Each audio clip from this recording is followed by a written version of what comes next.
Book Fourth, Chapter 1 of The Ambassadors, by Henry James.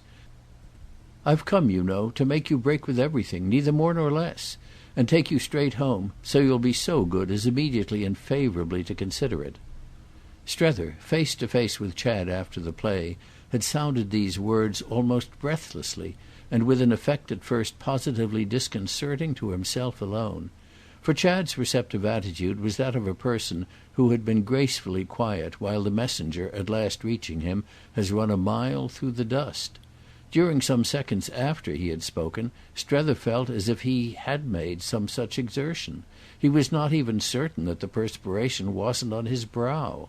It was the kind of consciousness for which he had to thank the look that, while the strain lasted, the young man's eyes gave him. They reflected, and the deuce of the thing was that they reflected really with a sort of shyness or kindness, his momentarily disordered state; which fact brought on in its turn for our friend the dawn of a fear that Chad might simply take it out, take everything out, in being sorry for him. Such a fear, any fear, was unpleasant. But everything was unpleasant. It was odd how everything had suddenly turned so. This, however, was no reason for letting the least thing go. Strether had the next minute proceeded as roundly as if with an advantage to follow up. "Of course I'm a busybody, if you want to fight the case to the death.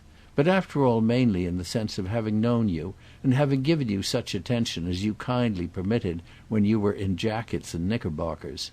Yes, it was knickerbockers. I'm busybody enough to remember that. And that you had, for your age— I speak of the first far-away time— tremendously stout legs. Well, we want you to break. Your mother's heart's passionately set upon it, but she has, above and beyond that, excellent arguments and reasons. I've not put them into her head. I needn't remind you how little she's a person who needs that. But they exist. You must take it from me as a friend both of hers and yours, for myself as well. I didn't invent them. I didn't originally work them out. But I understand them. I think I can explain them, by which I mean make you actively do them justice. And that's why you see me here. You had better know the worst at once. It's a question of an immediate rupture and an immediate return. I've been conceited enough to dream I can sugar that pill. I take at any rate the greatest interest in the question. I took it already before I left home, and I don't mind telling you that, altered as you are, I take it still more now that I've seen you. You're older and, I don't know what to call it, more of a handful, but you're by so much the more I seem to make out to our purpose. Do I strike you as improved? Strether was to recall that Chad had at this point inquired. He was likewise to recall, and it had to count for some time as his greatest comfort, that it had been given him, as they said at Woollett, to reply with some presence of mind, "I haven't the least idea." He was really for a while to like thinking he had been positively hard. On the point of conceding that Chad had improved in appearance, but that to the question of appearance the remark must be confined, he checked even that compromise and left his reservation bare. Not only his moral, but also, as it were, his aesthetic sense had a little to pay for this, Chad being unmistakably—and wasn't it a matter of the confounded grey hair again?—handsomer than he had ever promised. That, however, fell in perfectly with what Strether had said. They had no desire to keep down his proper expansion, and he wouldn't be less to their purpose for not looking, as he had too often done of old, only bold and wild. There was indeed a signal particular in which he would distinctly be more so. Strether didn't, as he talked, absolutely follow himself. He only knew he was clutching his thread and that he held it from moment to moment a little tighter. His mere uninterruptedness during the few minutes helped him to do that. He had frequently, for a month, turned over what he should say on this very occasion, and he seemed at last to have said nothing he had thought of. Everything was so totally different. But in spite of all he had put the flag at the window. This was what he had done, and there was a minute during which he affected himself as having shaken it hard, flapped it with a mighty flutter, straight in front of his companion's nose. It gave him really almost the sense of having already acted his part. The momentary relief, as if from the knowledge that nothing of that at least could be undone, sprang from a particular cause, the cause that had flashed into operation in Miss Gostrey's box with direct apprehension, with amazed recognition, and that had been concerned since then in every throb of his consciousness. What it came to was that with an absolutely new quantity to deal with one simply couldn't know. The new quantity was represented by the fact that Chad had been made over. That was all. Whatever it was everything. Strether had never seen the thing so done before. It was perhaps a specialty of Paris.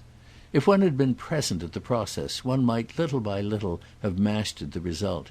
But he was face to face, as matters stood, with the finished business. It had freely been noted for him that he might be received as a dog among skittles, but that was on the basis of the old quantity. He had originally thought of lines and tones as things to be taken, but these possibilities had now quite melted away. There was no computing at all what the young man before him would think or feel or say on any subject whatever. This intelligence Strether had afterwards to account for his nervousness, reconstituted as he might, just as he had also reconstituted the promptness with which Chad had corrected his uncertainty. An extraordinarily short time had been required for the correction, and there had ceased to be anything negative in his companion's face and air as soon as it was made. "Your engagement to my mother has become then what they call here a fait accompli?" It had consisted, the determinant touch, in nothing more than that. Well, that was enough, Strether had felt while his answer hung fire. He had felt at the same time, however, that nothing could less become him than that it should hang fire too long. "Yes," he said brightly, "it was on the happy settlement of the question that I started. You see therefore to what tune I'm in your family. Moreover," he added, "I've been supposing you'd suppose it." "Oh, I've been supposing it for a long time, and what you tell me helps me to understand that you should want to do something. To do something, I mean," said Chad, "to commemorate an event so—what do they call it?—so auspicious. I see you make out, and not unnaturally," he continued, "that bringing me home in triumph as a sort of wedding present to Mother would commemorate it better than anything else. You want to make a bonfire, in fact," he laughed, "and you pitch me on. Thank you, thank you!"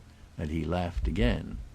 He was altogether easy about it, and this made Strether now see how at the bottom, and in spite of the shade of shyness that really cost him nothing, he had from the first moment been easy about everything.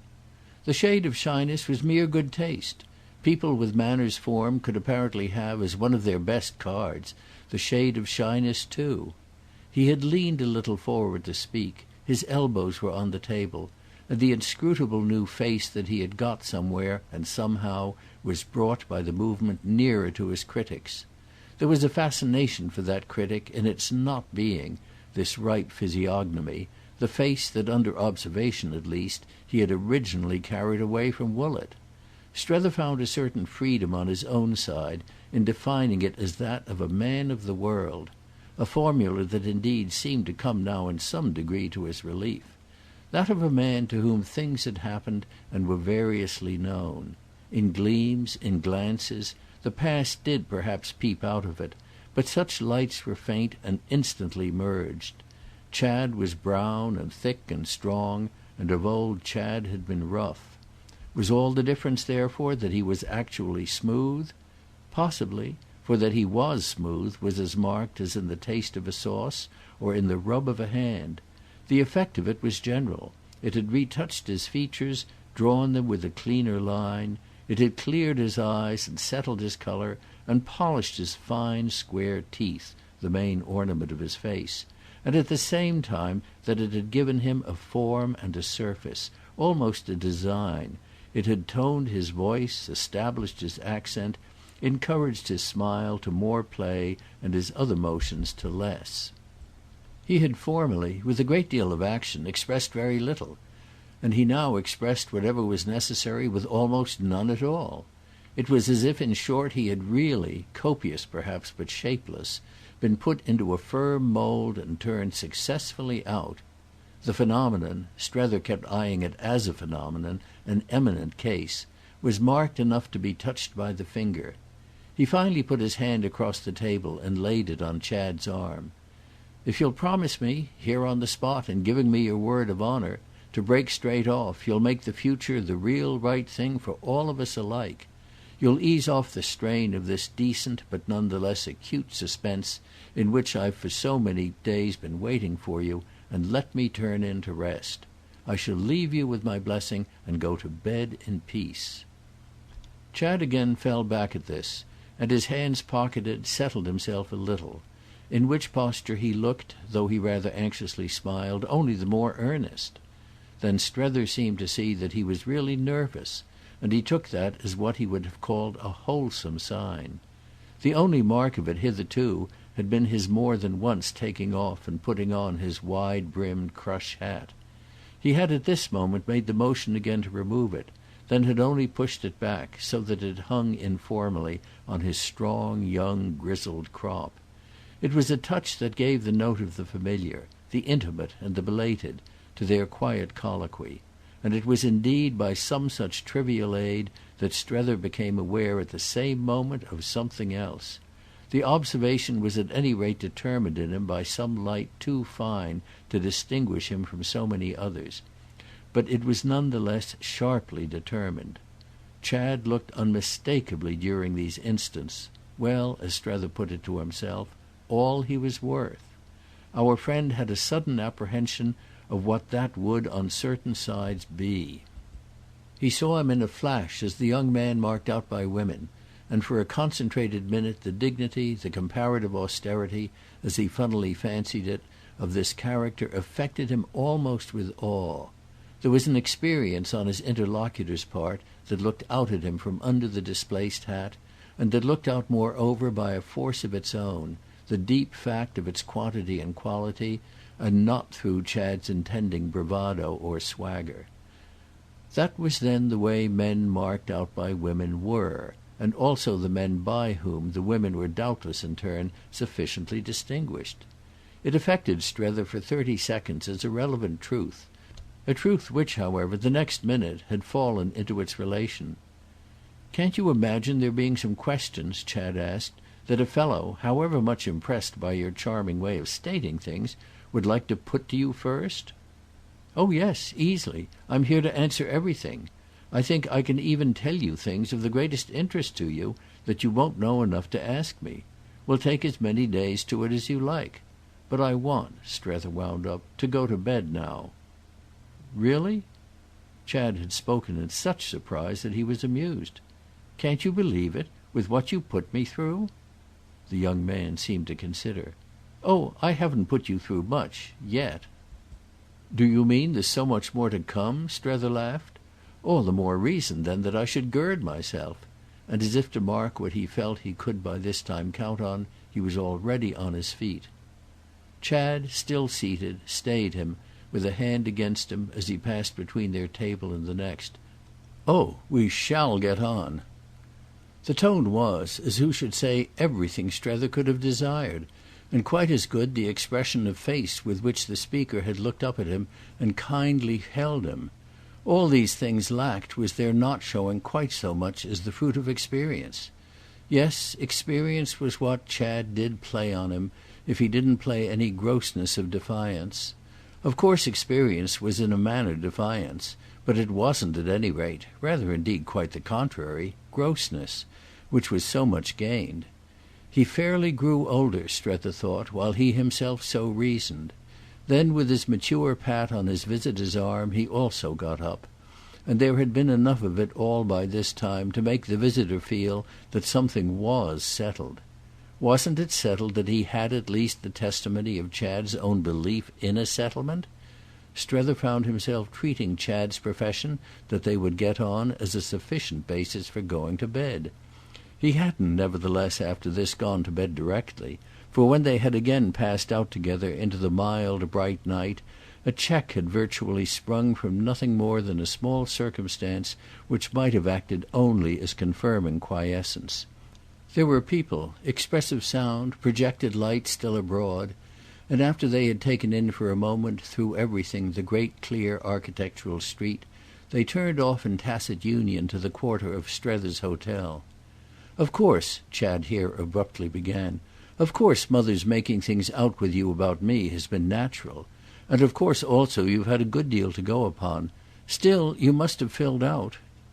He had stopped, leaving his friend to wonder a little what point he wished to make. And this it was that enabled Strether meanwhile to make one. "Oh, we've never pretended to go into detail. We weren't in the least bound to that. It was filling out enough to miss you as we did." But Chad rather oddly insisted, though under the high lamp at their corner where they paused, he had at first looked as if touched by Strether's allusion to the long sense at home of his absence. "What I mean is you must have imagined." "Imagined what?" "Well, horrors." It affected Strether. Horrors was so little, superficially at any rate, in this robust and reasoning image. But he was none the less there to be veracious. "Yes, I dare say we have imagined horrors. But where's the harm if we haven't been wrong?"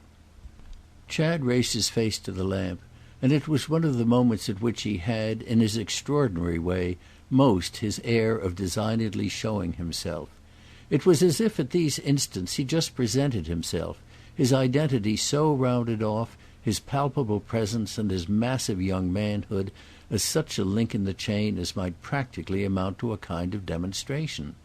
It was as if, and how but anomalously, he couldn't after all help thinking sufficiently well of these things to let them go for what they were worth.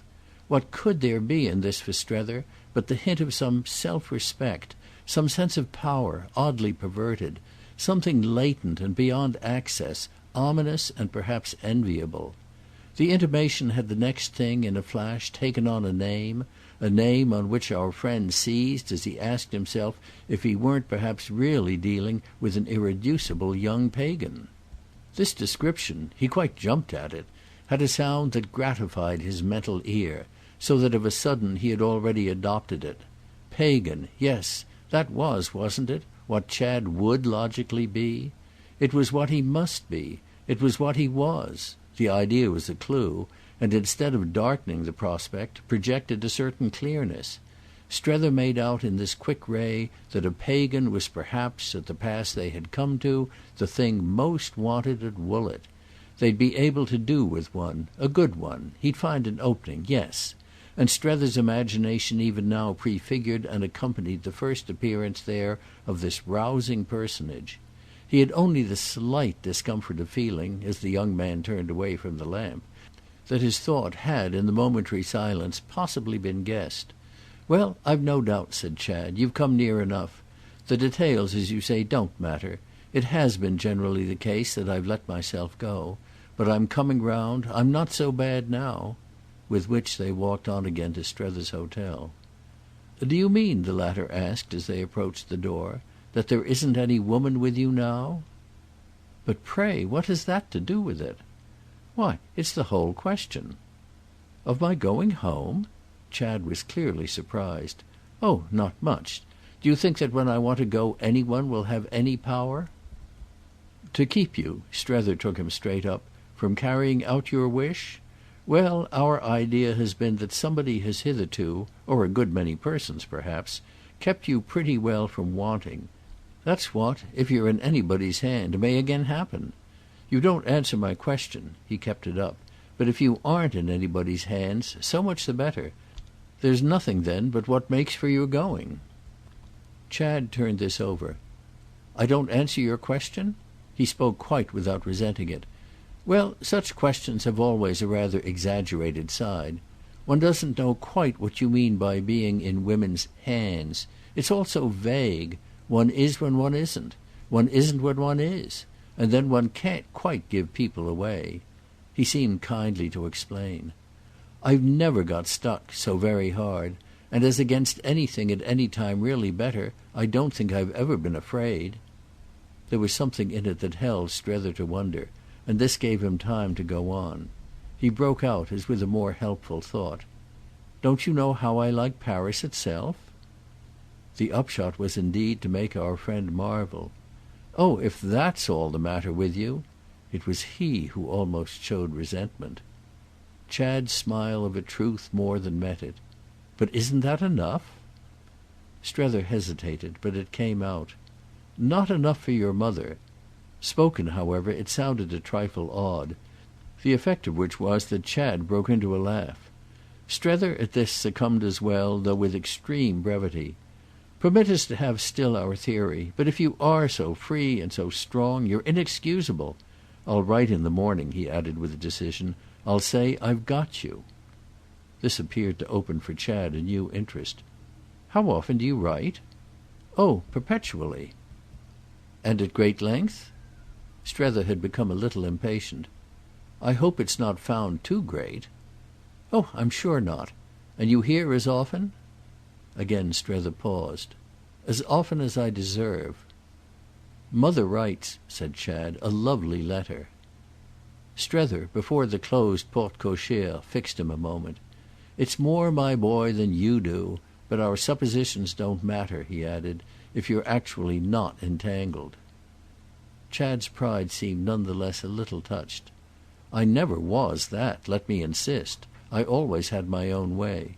With which he pursued, "And I have it at present." "Then what are you here for? What has kept you," Strether asked, "if you have been able to leave?" It made Chad, after a stare, throw himself back. "Do you think one's kept only by women?" His surprise and his verbal emphasis rang out so clear in the still street that Strether winced till he remembered the safety of their English speech. "Is that," the young man demanded, "what they think at Woollett?" At the good faith in the question Strether had changed colour, feeling that, as he would have said, he had put his foot in it. He had appeared stupidly to misrepresent what they thought at Woollett, but before he had time to rectify, Chad again was upon him. "I must say then you show a low mind." It so fell in, unhappily for Strether, with that reflection of his own prompted in him by the pleasant air of the Boulevard Malesherbes, that its disconcerting force was rather unfairly great. It was a dig that, administered by himself, and administered even to poor Mrs. Newsome, was no more than salutary, but administered by Chad, and quite logically, it came nearer drawing blood. They hadn't a low mind, nor any approach to one, yet incontestably they had worked, and with a certain smugness, on a basis that might be turned against them. Chad had at any rate pulled his visitor up. He had even pulled up his admirable mother. He had absolutely, by a turn of the wrist and a jerk of the far-flung noose, pulled up, in a bunch, Woollett browsing in its pride. There was no doubt Woollett had insisted on his coarseness, and what he at present stood there for in the sleeping street was, by his manner of striking the other note, to make of such insistence a preoccupation compromising the insisters. It was exactly as if they had imputed to him a vulgarity that he had, by a mere gesture, caused to fall from him. The devil of the case was that Strether felt it, by the same stroke, as falling straight upon himself. He had been wondering a minute ago if the boy weren't a pagan, and he found himself wondering now if he weren't by chance a gentleman. It didn't in the least, on the spot, spring up helpfully for him that a person couldn't at the same time be both. There was nothing at this moment in the air to challenge the combination. There was everything to give it, on the contrary, something of a flourish. It struck Strether into the bargain as doing something to meet the most difficult of the questions, though perhaps indeed only by substituting another. Wouldn't it be precisely by having learned to be a gentleman that he had mastered the consequent trick of looking so well that one could scarce speak to him straight? But what in the world was the clue to such a prime-producing cause? There were too many clues then that Strether lacked, and these clues to clues were among them. What it accordingly amounted to for him was that he had to take full in the face a fresh attribution of ignorance. He had grown used by this time to reminders, especially from his own lips, of what he didn't know, but he had borne them because in the first place they were private, and because in the second they practically conveyed a tribute. He didn't know what was bad, and, as others didn't know how little he knew it, he could put up with in his state. But if he didn't know, in so important a particular, what was good, Chad at least was now aware he didn't, and that, for some reason, affected our friend as curiously public. It was in fact an exposed condition that the young man left him in long enough for him to feel its chill, till he saw fit, in a word, generously again to cover him. This last was in truth what Chad quite gracefully did. But he did it as with a simple thought that met the whole of the case. "Oh, I'm all right." It was what Strether had rather bewilderedly to go to bed on. End of Book Fourth, Chapter 1.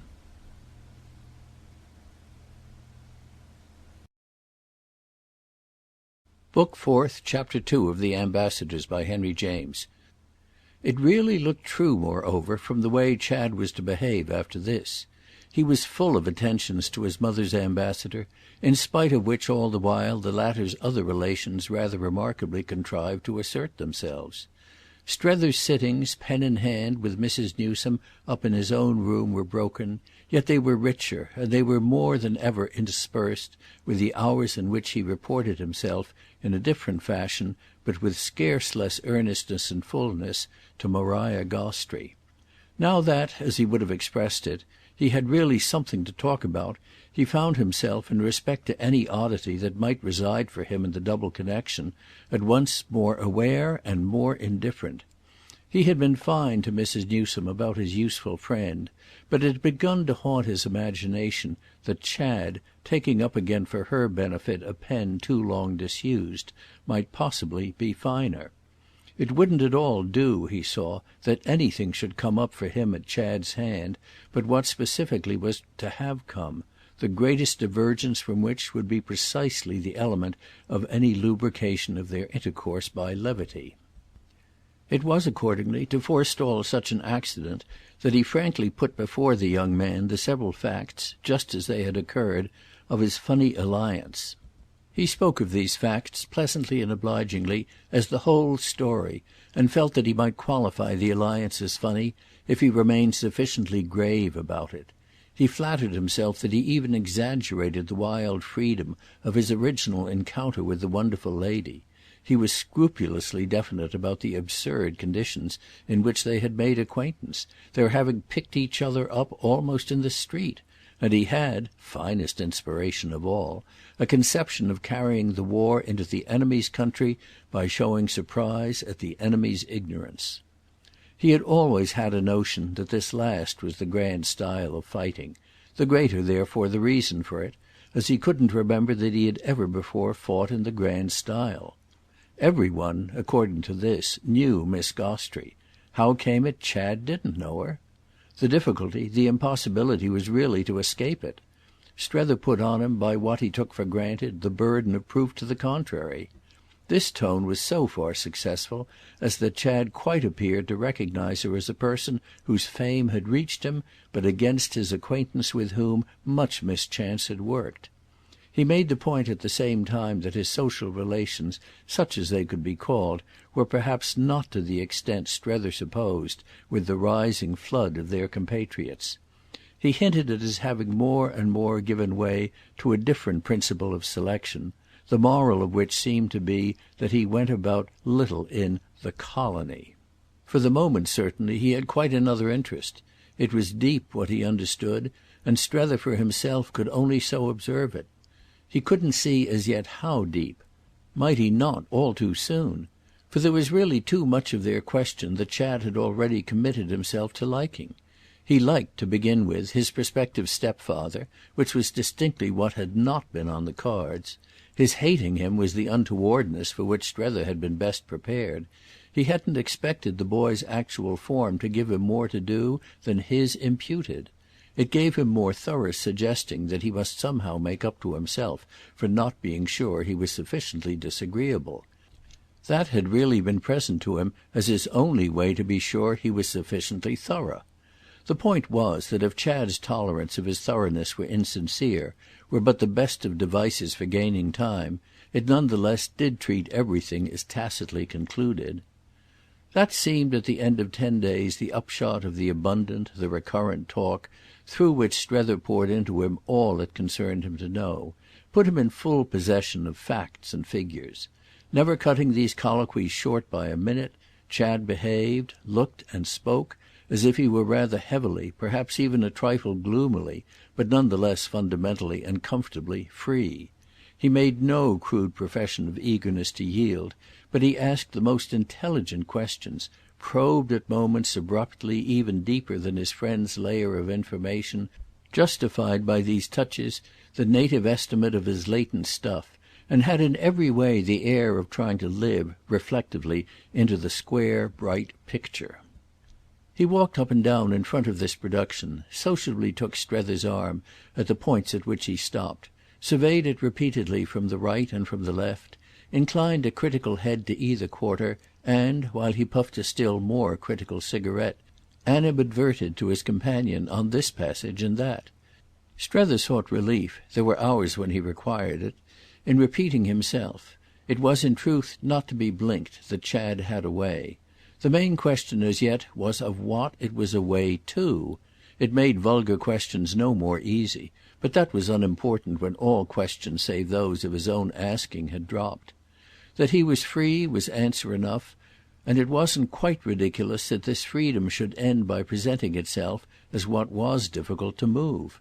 His changed state, his lovely home, his beautiful things, his easy talk, his very appetite for Strether, insatiable and, when all was said, flattering, what were such marked matters all but the notes of his freedom?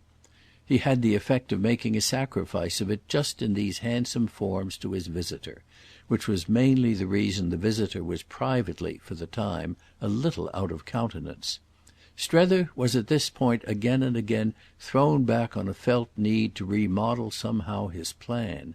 He fairly caught himself shooting rueful glances, shy looks of pursuit, toward the embodied influence, the definite adversary, who had by a stroke of her own failed him and on a fond theory of whose palpable presence he had, under Mrs. Newsome's inspiration, altogether proceeded. He had once or twice, in secret, literally expressed the irritated wish that she would come out and find her. He couldn't quite yet force it upon Woollett that such a career, such a perverted young life, showed after all a certain plausible side, did, in the case before them, flaunt something like an impunity for the social man. But he could at least treat himself to the statement that would prepare him for the sharpest echo. This echo, as distinct over there in the dry thin air as some shrill heading above a column of print, seemed to reach him even as he wrote. "He says there's no woman," he could hear Mrs. Newsome report in capitals almost of newspaper size to Mrs. Pocock, and he could focus in Mrs. Pocock the response of the reader of the journal. He could see in the younger lady's face the earnestness of her attention and catch the full scepticism of her but slightly delayed "What is there then?"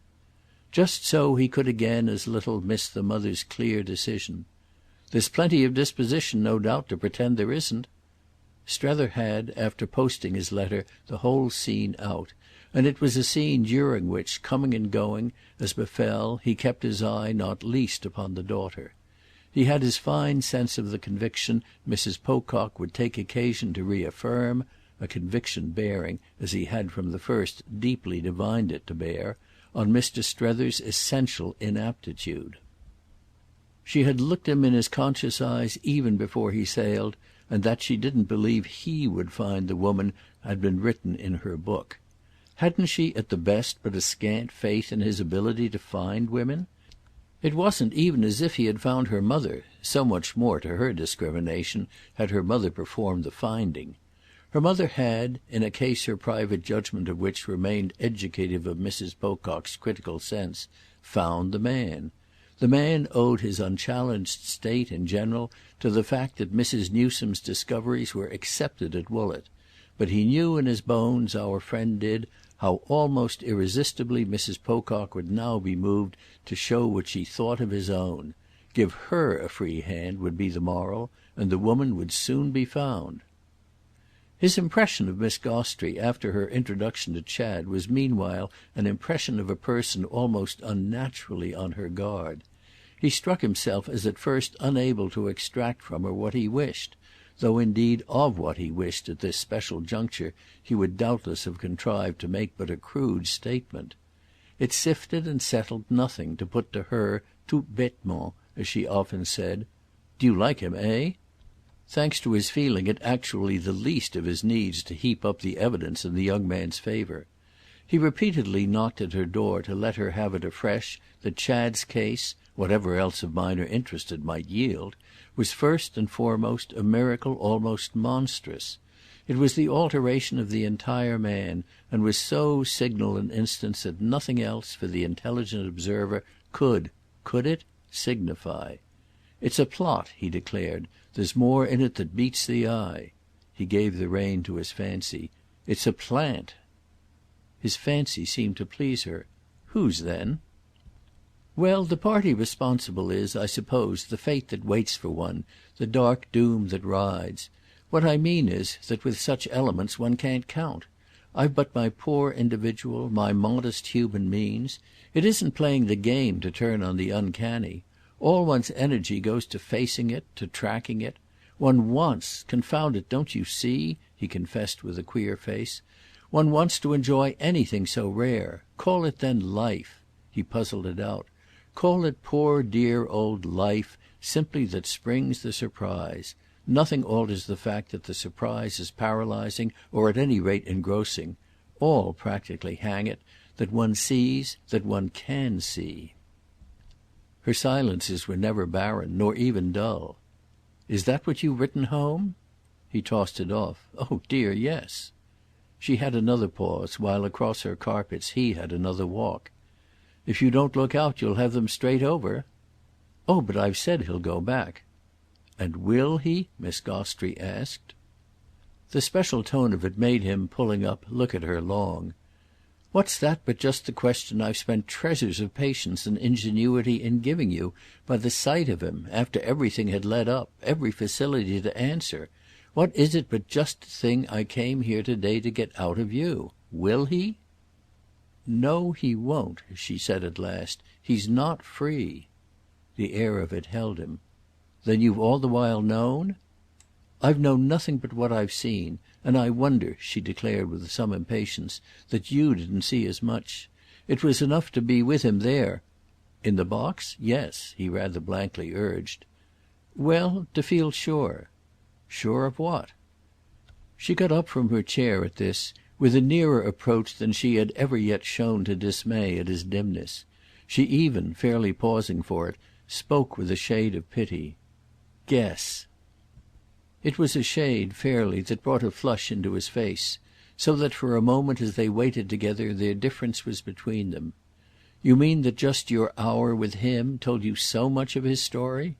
Very good. I'm not such a fool on my side as that I don't understand you, or as that I didn't in some degree understand him.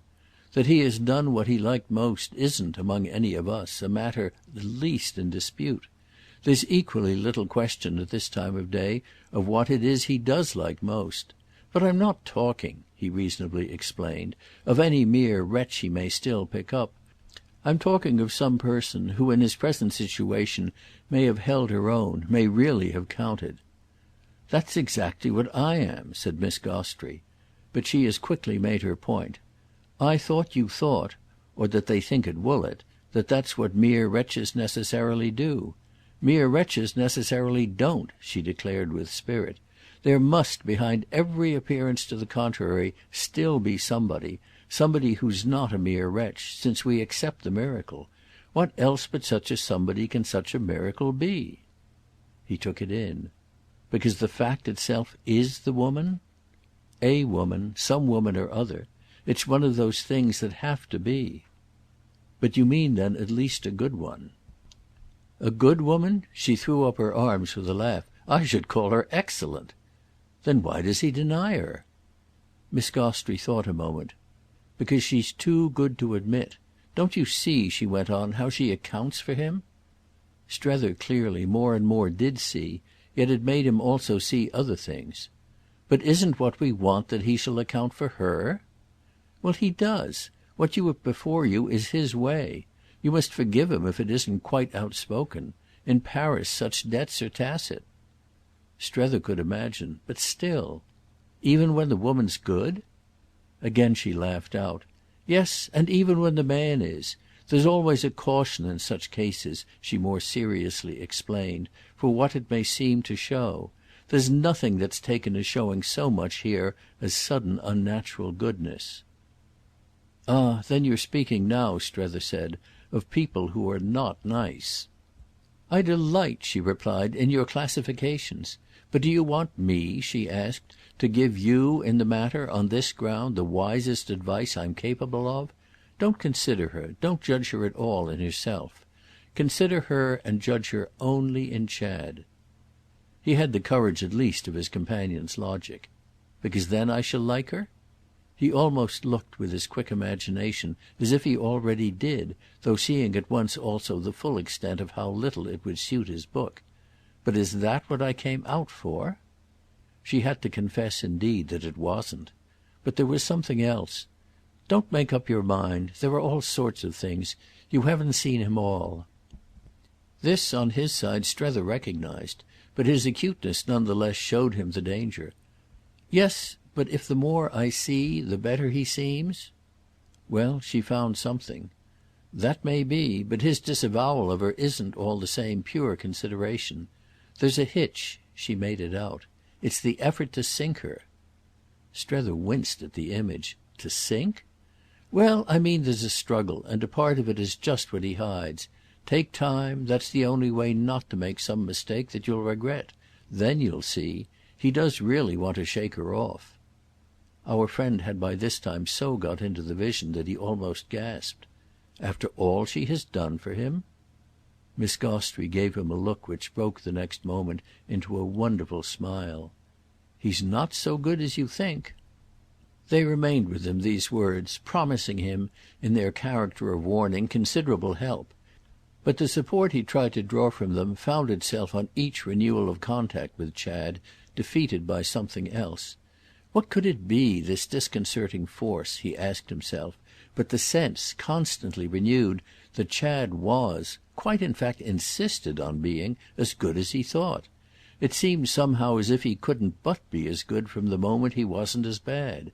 There was a succession of days at all events when contact with him, and in its immediate effect, as if it could produce no other, elbowed out of Strether's consciousness everything but itself. Little Bilham once more pervaded the scene, but little Bilham became even in a higher degree than he had originally been one of the numerous forms of the inclusive relation, a consequence promoted, to our friend's sense, by two or three incidents with which we have yet to make acquaintance. Waymarsh himself, for the occasion, was drawn into the eddy. It absolutely, though but temporarily, swallowed him down, and there were days when Strether seemed to bump against him as a sinking swimmer might brush a submarine object.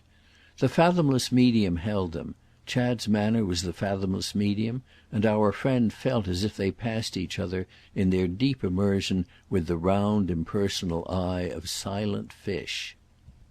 It was practically produced between them that Waymarsh was giving him then his chance, and the shade of discomfort that Strether drew from the allowance resembled not a little the embarrassment he had known at school, as a boy, when members of his family had been present at exhibitions. He could perform before strangers, but relatives were fatal, and it was now as if, comparatively, Waymarsh were a relative. He seemed to hear him say, "Strike up then," and to enjoy a foretaste of conscientious domestic criticism. He had struck up, so far as he actually could. Chad knew by this time in profusion what he wanted, and what vulgar violence did his fellow pilgrim expect of him when he had really emptied his mind? It went somehow to and fro that what poor Waymarsh meant was, "I told you so, that you'd lose your immortal soul." But it was also fairly explicit that Strether had his own challenge, and that since they must go to the bottom of things he wasted no more virtue in watching Chad than Chad wasted in watching him. His dip for duty's sake, where was it worse than Waymarsh's own? For he needn't have stopped resisting and refusing, needn't have parleyed, at that rate, with the foe. The strolls over Paris to see something or call somewhere were accordingly inevitable and natural, and the late sessions in the wondrous Troisième, the lovely home when men dropped in, and the picture composed more suggestively through the haze of tobacco, of music more or less good, and of talk more or less polyglot, were on a principle not to be distinguished from that of the mornings and the afternoons. Nothing, Strether had to recognise as he leaned back and smoked, could well less resemble a scene of violence than even the liveliest of these occasions. They were occasions of discussion none the less, and Strether had never in his life heard so many opinions on so many subjects. There were opinions at Woollett, but only on 3 or 4. The differences were there to match. If they were doubtless deep, though few, they were quiet. They were, as might be said, almost as shy as if people had been ashamed of them. People showed little diffidence about such things, on the other hand, in the Boulevard Malesherbes, and were so far from being ashamed of them, or indeed of anything else, that they often seemed to have invented them to avert those agreements that destroy the taste of talk. No one had ever done that at Woollett, though Strether could remember times when he himself had been tempted to it without quite knowing why. He saw why at present. He had but wanted to promote intercourse. These, however, were but parenthetic memories, and the turn taken by his affair on the whole was positively that if his nerves were on the stretch it was because he missed violence. When he asked himself if none would then, in connection with it, ever come at all, he might almost have passed as wondering how to provoke it. It would be too absurd if such a vision as that should have to be invoked for relief. It was already marked enough as absurd that he should actually have begun with flutters and dignities on the score of a single accepted meal. What sort of a brute had he expected Chad to be, anyway? Strether had occasion to make the inquiry, but was careful to make it in private. He could himself, comparatively recent as it was truly but the fact of a few days since, focus his primal crudity, but he would, on the approach of an observer, as if handling an illicit possession, have slipped the reminiscence out of sight. There were echoes of it still in Mrs. Newsome's letters, and there were moments when these echoes made him exclaim on her want of tact. He blushed, of course, at once, still more for the explanation than for the ground of it. It came to him in time, to save his manners, that she couldn't at the best become tactful as quickly as he. Her tact had to reckon with the Atlantic Ocean, the General Post Office, and the extravagant curve of the globe.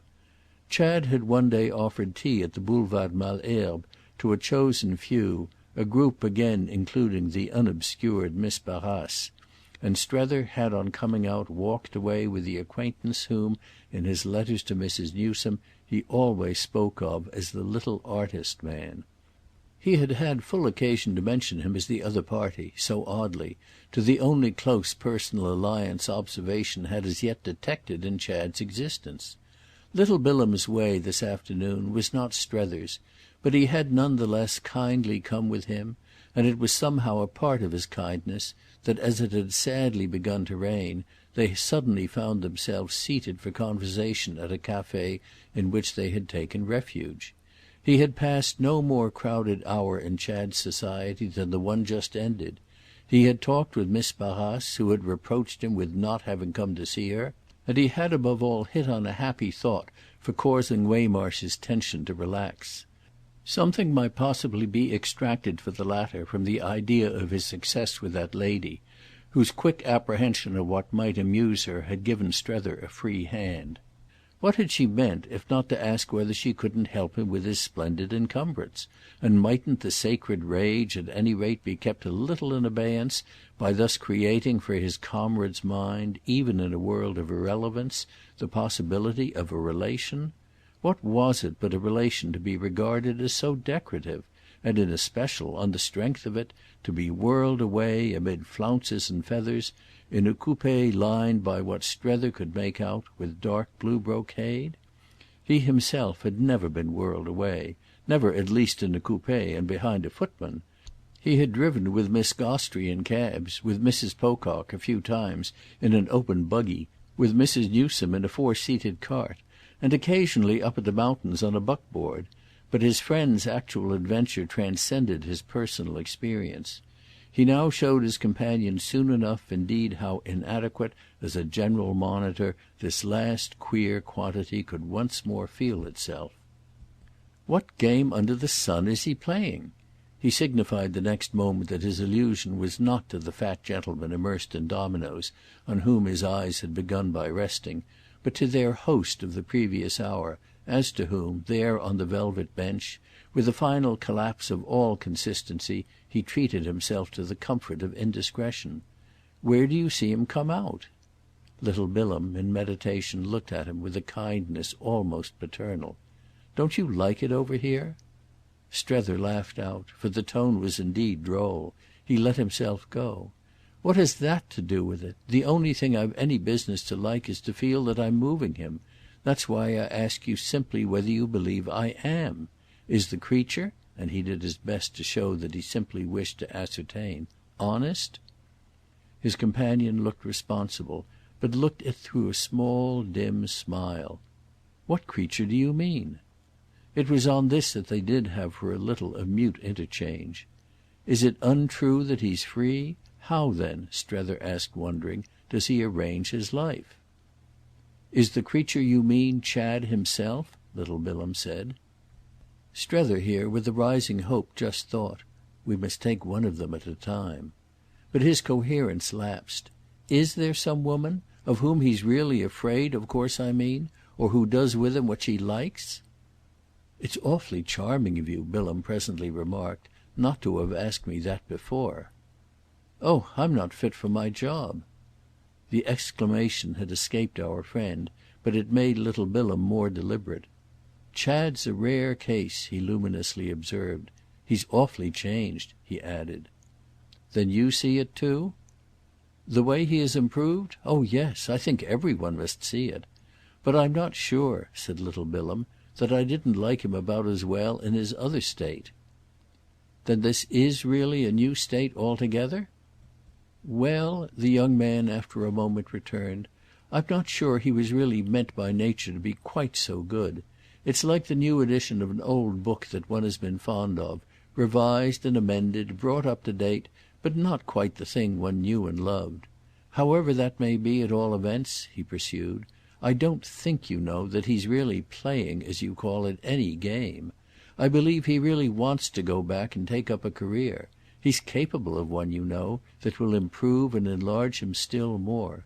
He won't then," little Bilham continued to remark, "be my pleasant well-rubbed old-fashioned volume at all. But of course I'm beastly immoral. I'm afraid it would be a funny world altogether, a world with things the way I like them. I ought, I dare say, to go home and go into business myself. Only I'd simply rather die, simply. And I've not the least difficulty in making up my mind not to, and in knowing exactly why, and in defending my ground against all comers. All the same," he wound up, "I assure you I don't say a word against it, for himself I mean, to Chad. I seem to see it as much the best thing for him. You see he's not happy." "Do I?" Strether stared. "I've been supposing I see just the opposite, an extraordinary case of the equilibrium arrived at and assured." "Oh there's a lot behind it." "Ah there you are!" Strether exclaimed. "That's just what I want to get at. You speak of your familiar volume altered out of recognition. Well, who's the editor?" Little Bilham looked before him a minute in silence. "He ought to get married. That would do it. And he wants to." "Wants to marry her?" Again little Bilham waited, and with a sense that he had information, Strether scarce knew what was coming. "He wants to be free. He isn't used, you see," the young man explained in his lucid way, "to being so good." Strether hesitated. "Then I may take it from you that he is good?" His companion matched his pause, but making it up with a quiet fullness. "Do take it from me." "Well then why isn't he free? He swears to me he is, but meanwhile does nothing, except of course that he's so kind to me, to prove it, and couldn't really act much otherwise if he weren't. My question to you just now was exactly on this queer impression of his diplomacy, as if instead of really giving ground his line were to keep me on here and set me a bad example." As the half hour meanwhile had ebbed, Strether paid his score, and the waiter was presently in the act of counting out change. Our friend pushed back to him a fraction of it, with which, after an emphatic recognition, the personage in question retreated. "You give too much," little Bilham permitted himself benevolently to observe. "Oh I always give too much," Strether helplessly sighed. But you don't," he went on, as if to get quickly away from the contemplation of that doom, "answer my question. Why isn't he free?" Little Bilham had got up as if the transaction with the waiter had been a signal, and had already edged out between the table and the divan. The effect of this was that a minute later they had quitted the place, the gratified waiter alert again at the open door. Strether had found himself deferring to his companion's abruptness as to a hint that he should be answered as soon as they were more isolated. This happened when after a few steps in the outer air they had turned the next corner. Then our friend had kept it up. "Why isn't he free if he's good?" Little Bilham looked him full in the face. "Because it's a virtuous attachment." This had settled the question so effectually for the time, that is for the next few days, that it had given Strether almost a new lease on life. It must be added, however, that thanks to his constant habit of shaking the bottle in which life handed him the wine of experience, he presently found the taste of the lees rising as usual into his draught. His imagination had in other words already dealt with his young friend's assertion, of which it had made something that sufficiently came out on the very next occasion of his seeing Maria Gostrey.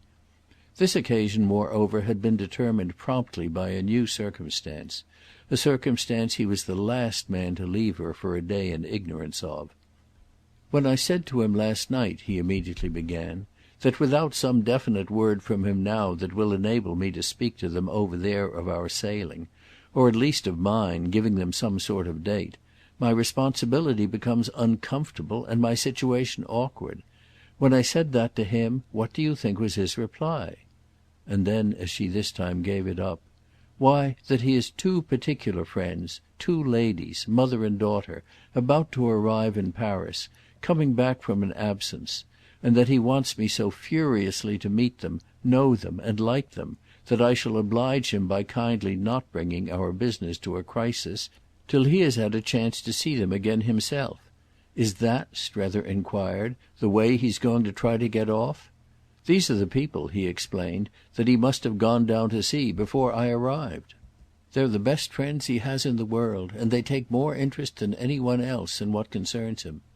As I'm his next best, he sees 1,000 reasons why we should comfortably meet. He hasn't broached the question sooner because their return was uncertain, seemed in fact for the present impossible. But he more than intimates that, if you can believe it, their desire to make my acquaintance has had to do with their surmounting difficulties." "They're dying to see you?" Miss Gostrey asked. "Dying? Of course," said Strether. "They're the virtuous attachment." He had already told her about that, had seen her the day after his talk with little Bilham, and they had then threshed out together the bearing of the revelation. She had helped him to put into it the logic in which little Bilham had left it slightly deficient. Strether hadn't pressed him as to the object of the preference so unexpectedly described, feeling in the presence of it, with one of his irrepressible scruples, a delicacy from which he had in the quest of the quite other article worked himself sufficiently free. He had held off, as on a small principle of pride, from permitting his young friend to mention a name, wishing to make with this the great point that Chad's virtuous attachments were none of his business. He had wanted from the first not to think too much of his dignity, but that was no reason for not allowing it any little benefit that might turn up. He had often enough wondered to what degree his interference might pass for interest, so that there was no want of luxury in letting it be seen whenever he could that he didn't interfere. That had of course at the same time not deprived him of the further luxury of much private astonishment, which, however, he had reduced to some order before communicating his knowledge. When he had done this at last it was with the remark that, surprised as Miss Gostrey might, like himself, at first be, she would probably agree with him on reflection that such an account of the matter did after all fit the confirmed appearances. Nothing certainly, on all the indications, could have been a greater change for him than a virtuous attachment, and since they had been in search of the "word," as the French called it, of that change, little Bilham's announcement, though so long and so oddly delayed, would serve as well as another. She had assured Strether in fact after a pause that the more she thought of it the more it did serve, and yet her assurance hadn't so weighed with him as that before they parted he hadn't ventured to challenge her sincerity. Didn't she believe the attachment was virtuous? He had made sure of her again with the aid of that question. The tidings he brought her on this second occasion were, moreover, such as would help him to make surer still. She showed at first none the less as only amused. "You say there are two? An attachment to them both would, I suppose, almost necessarily be innocent." Our friend took the point, but he had his clue. "Mayn't he be still in the stage of not quite knowing which of them, mother or daughter, he likes best?" She gave it more thought. "Oh, it must be the daughter, at his age." "Possibly. Yet what do we know," Strether asked, "about hers? She may be old enough." "Old enough for what?" "Why, to marry Chad. That may be, you know, what they want.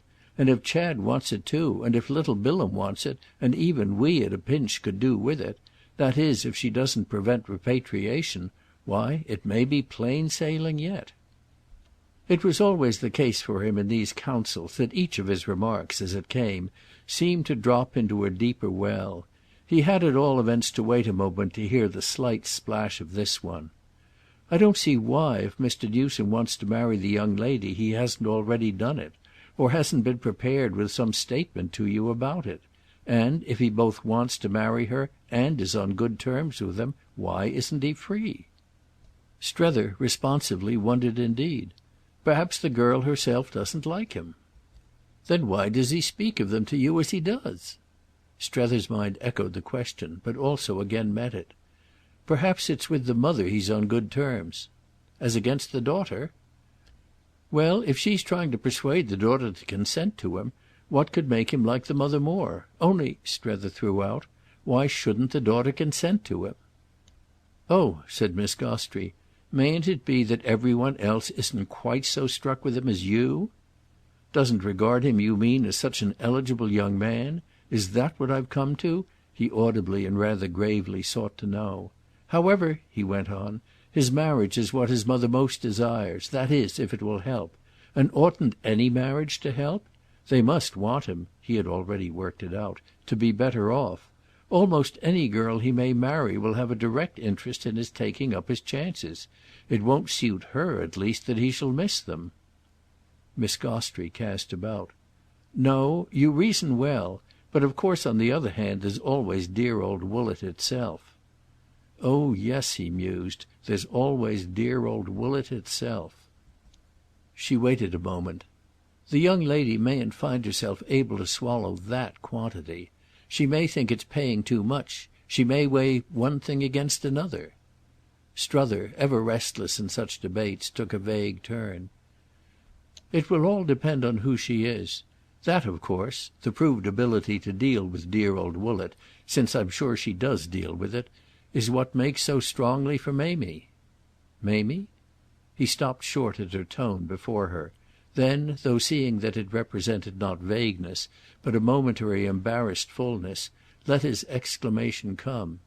"You surely haven't forgotten about Mamie?"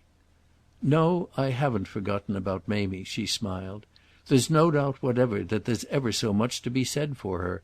Mamie's my girl," she roundly declared. Strether resumed for a minute his walk. "She's really perfectly lovely, you know. Far prettier than any girl I've seen over here yet." "That's precisely on what I perhaps most build." And she mused a moment in her friend's way. "I should positively like to take her in hand." He humoured the fancy, though indeed finally to deprecate it. "Oh but don't, in your zeal, go over to her.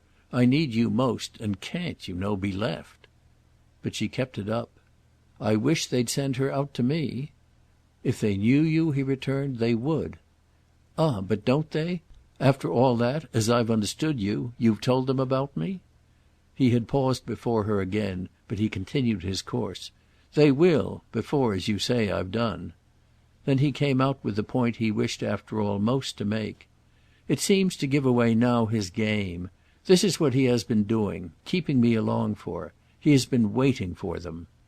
Miss Gostrey drew in her lips. "You see a good deal in it."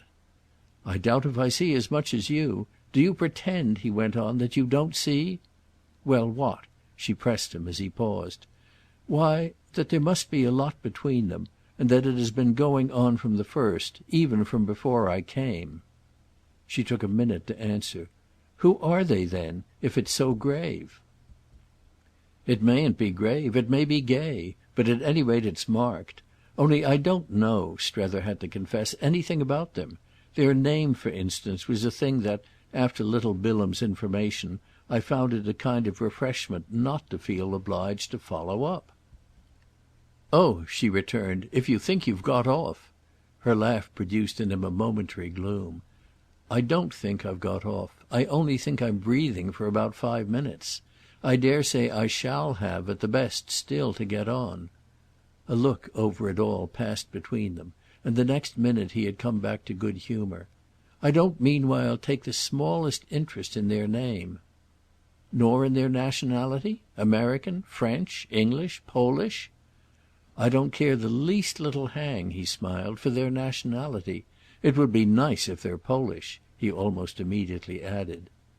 "Very nice indeed." The transition kept up her spirits. "So you see you do care." He did this contention a modified justice.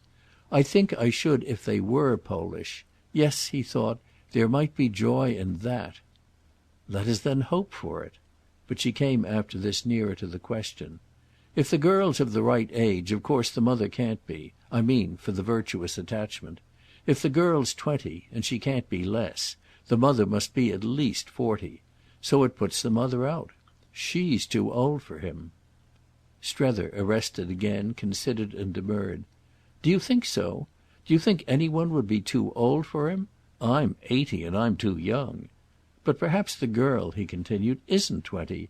Perhaps she's only 10, but such a little dear that Chad finds himself counting her in as an attraction of the acquaintance. Perhaps she's only 5. Perhaps the mother's but 25, a charming young widow." Miss Gostrey entertained the suggestion. "She is a widow then?" "I haven't the least idea." They once more, in spite of this vagueness, exchanged a look that was perhaps the longest yet. It seemed in fact the next thing to require to explain itself, which it did as it could. "I only feel what I've told you, that he has some reason." Miss Gostrey's imagination had taken its own flight. "Perhaps she's not a widow." Strether seemed to accept the possibility with reserve. Still he accepted it. "Then that's why the attachment, if it's to her, is virtuous." But she looked as if she scarce followed. "Why is it virtuous if, since she's free, there's nothing to impose on it any condition?" He laughed at her question. "Oh I perhaps don't mean as virtuous as that. Your idea is that it can be virtuous, in any sense worthy of the name, only if she's not free. But what does it become then," he asked, "for her?" "Ah that's another matter." He said nothing for a moment, and she soon went on. "I dare say you're right, at any rate, about Mr. Newsome's little plan. He has been trying you, has been reporting on you to these friends." Strether meanwhile had had time to think more. "Then where's his straightness?" "Well, as we say, it's struggling up, breaking out, asserting itself as it can. We can be on the side, you see, of his straightness. We can help him. But he has made out," said Miss Gostrey, "that you'll do." "Do for what?" "Why for them, for ces dames. He has watched you, studied you, liked you, and recognised that they must. It's a great compliment to you, my dear man, for I'm sure they're particular. You came out for a success. Well," she gaily declared, "you're having it." He took it from her with momentary patience and then turned abruptly away. It was always convenient to him that there were so many fine things in her room to look at. But the examination of 2 or 3 of them appeared soon to have determined a speech that had little to do with them. "You don't believe in it?" "In what?" "In the character of the attachment. In its innocence." But she defended herself. "I don't pretend to know anything about it. Everything's possible. We must see." "See?" he echoed with a groan. "Haven't we seen enough?" "I haven't," she smiled. "But do you suppose then little Bilham has lied?" "You must find out." It made him almost turn pale. "Find out any more?" He had dropped on a sofa for dismay, but she seemed as she stood over him to have the last word. "Wasn't what you came out for to find out all?" End of Book Fourth, Chapter 2.